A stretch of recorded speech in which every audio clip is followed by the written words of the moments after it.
No, there can't be anything else. It's a bit like asking, can Euclid's rules be anything other than they are? No, they can't, but that doesn't mean there isn't non-Euclidean geometry. There's non-Bayesian modes of reasoning as well. And they may find application. In fact, some of them have found application. Fuzzy logic, for example, is apparently very effective in control systems, and I don't think Bayesian principles in any way conflict with that, even though fuzzy logic doesn't make sense from a probabilistic perspective. That is, you can't reason effectively about probabilistic uncertainty with fuzzy logic, but clearly you can implement control systems with it. Well, it involves negative feedback, so an internal sensory device in order to maintain some equilibrium or something like that.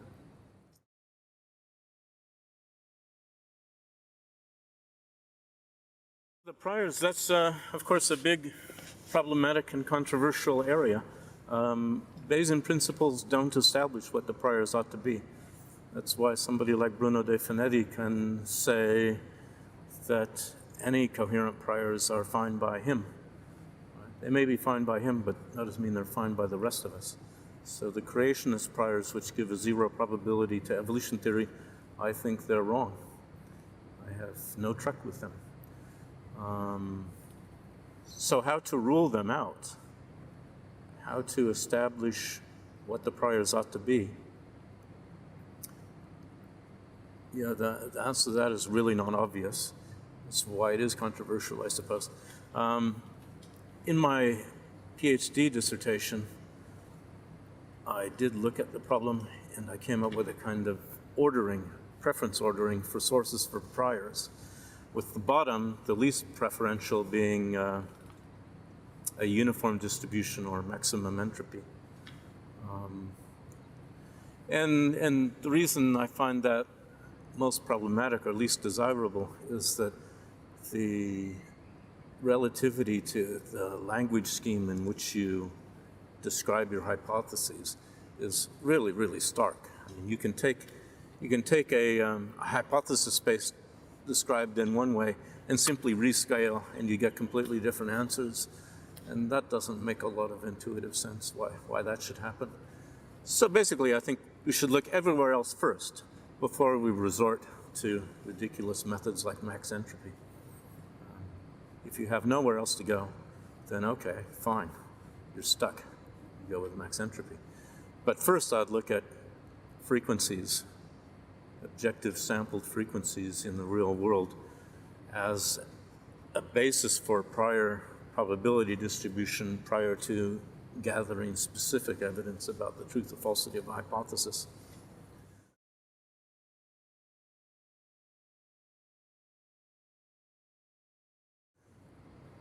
So, for example, I've just been looking at the case of Sally Clark,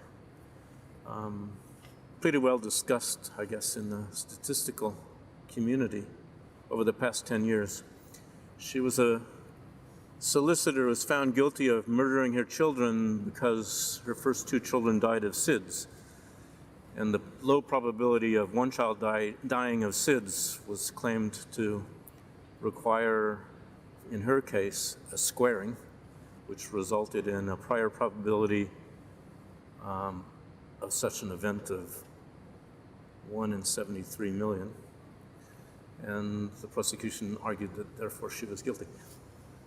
So that's actually a likelihood. That's the probability, the evidence of two kids dying of SIDS on the basis of the hypothesis that she's innocent. And the argument completely omitted reference to a prior probability.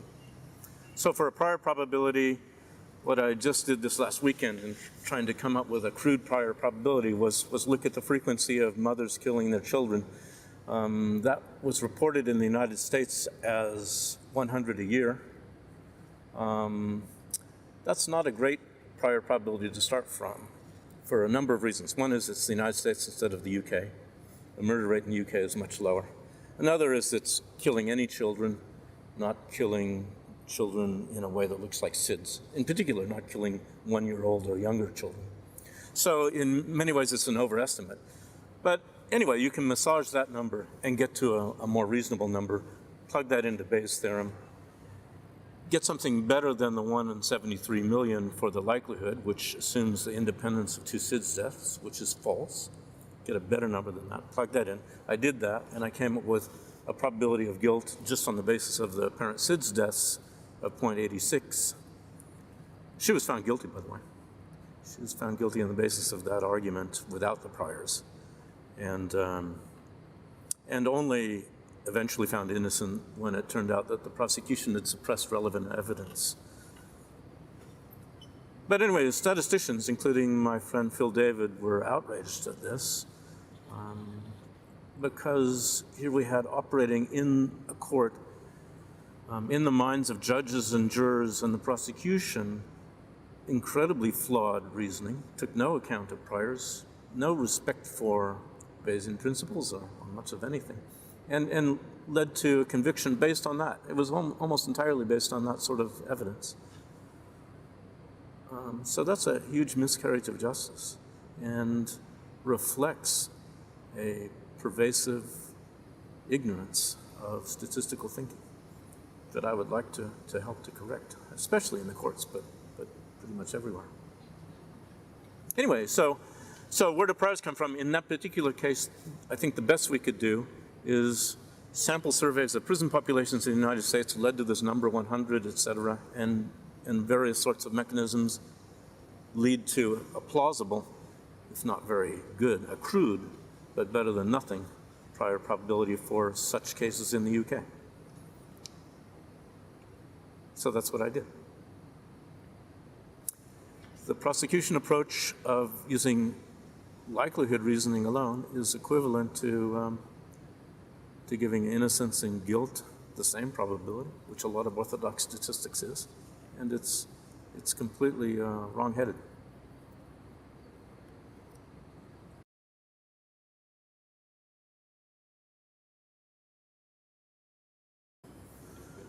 Yep. So I'm starting a Bayesian blog within some days, and that's going to be one of the first posts. Well, that's a blog associated with my company, Bayesian Intelligence, and so we hope to promote our company a little bit, but more than that, to promote Bayesian technology, Bayesian network technology, and its use for applied science and problem solving, and Bayesian principles and reasoning, and Bayesian analysis of argumentation as well, which is something I do. So all of those things. So we'll have blog posts about what Bayesian reasoning is, where the priors come from. That'll be one of the early ones for sure, because it's a recurrent question, and how to apply it, and so on.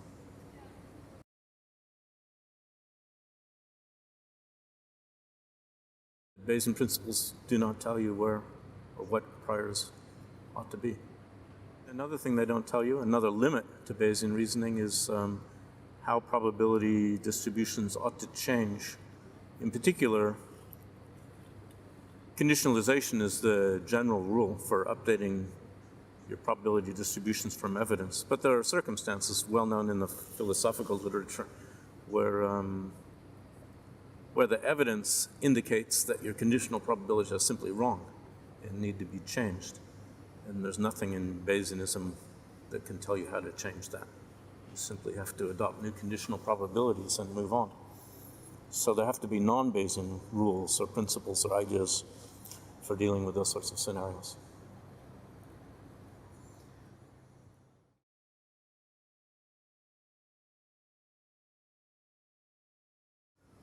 Well, I think one of the underlying reasons is that it's computationally difficult. So people don't want to work with it, what they can't easily work with, and so they find excuses. But at foundation, the alternatives, the orthodox alternatives, really don't make a lot of sense. So I don't think the criticisms are, I think they're self-serving. They're rationalizations, basically.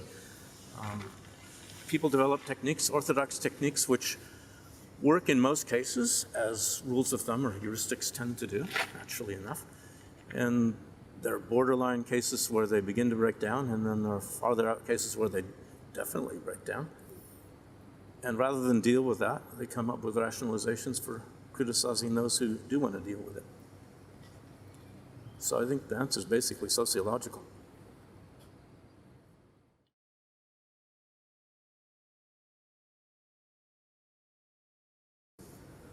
So both Bayesians and their antagonists tend to not recognize what the limits are. Conditionalization is a good example. It's some Bayesians take it to be universally applicable.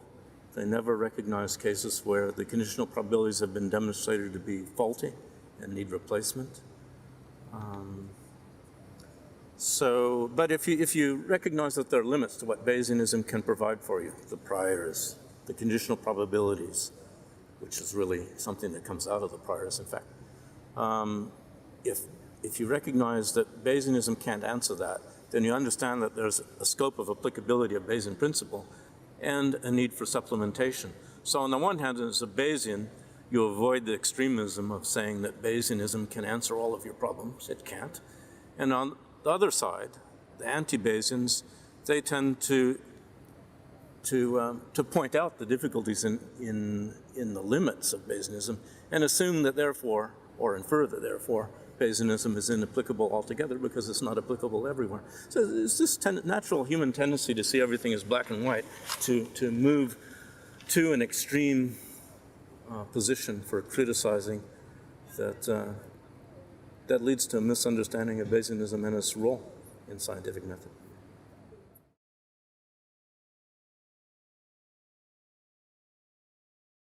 As far as daily life is concerned, what toothpaste to use, etc., the utility that's in play there is such a minor delta that you're wasting your time even thinking about Bayes' theorem in those terms. I mean, you know what you like, what you don't like, and so on through direct experience. That's how you judge that. And the probability of getting something you like or not in the supermarket is pretty definite because you can pay for either this toothpaste or that toothpaste. So it doesn't even arise. It's a waste of time thinking about that. A more likely usage would be, for example, in deciding on what insurance policy you might want to pay for, what sort of coverage to take on insurance, stuff like that. And in order to get Bayes' theorem in action in that sort of circumstance, I suggest you just download Netica from the Norsis website and play around with a decision network and plug the numbers in and see what works for your case and what doesn't. That's the best way to get Bayes' theorem active, is a Bayesian net tool, and apply it to a problem where the utility, the swings in utility according to what insurance policy you buy or whatever the problem is significant enough that it's worth your while to do a bit of number crunching. Yeah, buying a house, yeah. There are all kinds of examples, everyday sorts of examples, well, not every day, maybe every month sort of examples where you can actually use this sort of reasoning effectively.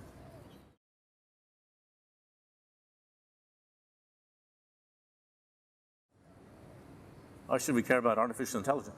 Well, mostly because of the spin-offs that you get, like Bayesian nets and stuff like that are incredibly useful. I think the long-term goal of producing a general AI is so long-term that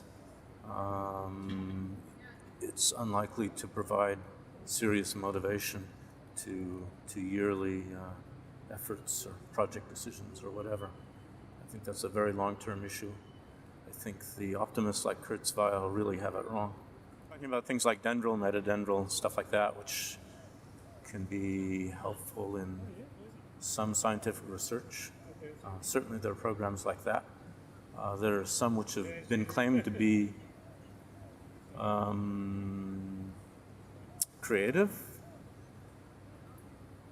I don't think I have seen anything I would call creative, at least not in a very interesting way, maybe in a superficial way that soon gets tiresome.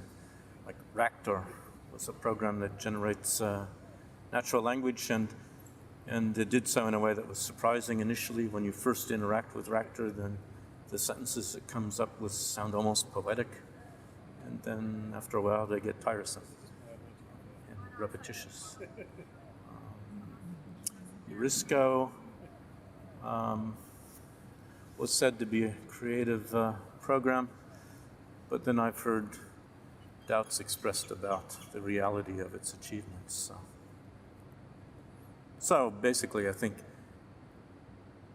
in terms of creativity and in terms of scientific discovery, the Langley-Simon stuff, I think that stuff was hugely overhyped, and the results were hugely less impressive than what they were claimed to be.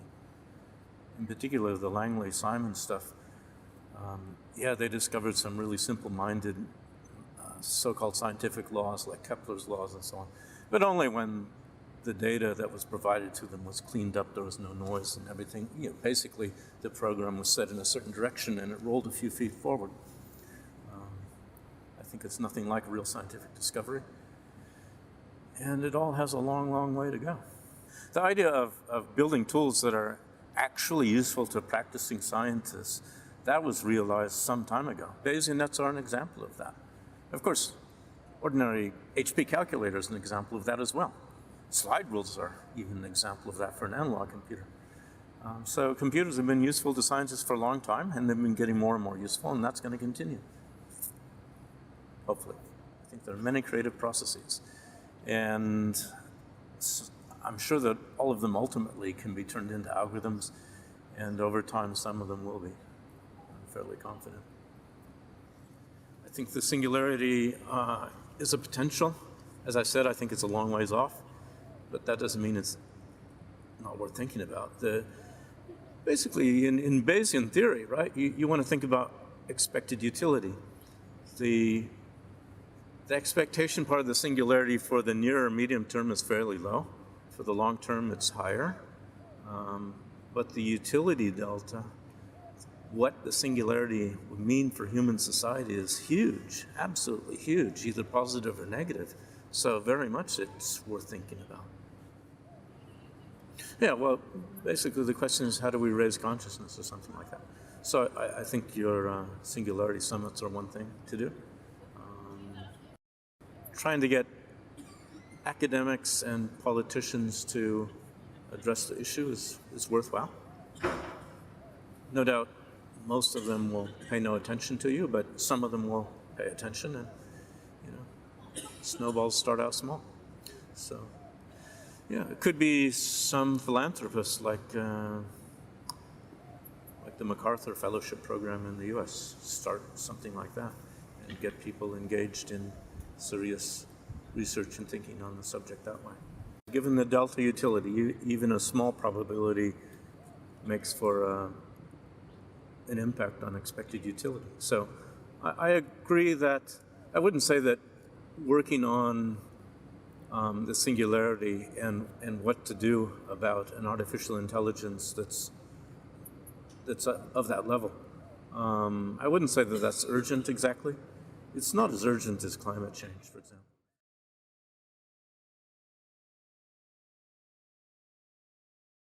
Anyway, there's a race. I agree that there's a race, because global warming and disastrous consequences for civilization could certainly stop the singularity from happening.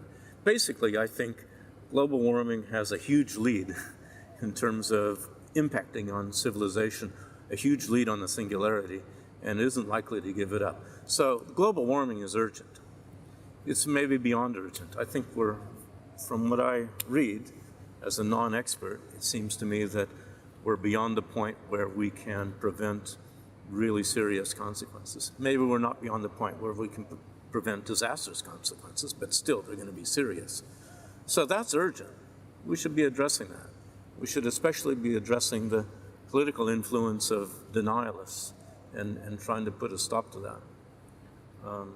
That's urgent. The singularity issue I don't see as being that urgent. It's nevertheless important to think about. We have to deal with multiple problems at once, not just one problem. And the singularity is one of the issues, and people should be attending to it more than they have been. Most AI researchers, mention the singularity to them, and basically they don't take it as a joke, but they don't take it as a serious thing that concerns them directly. And that probably should change.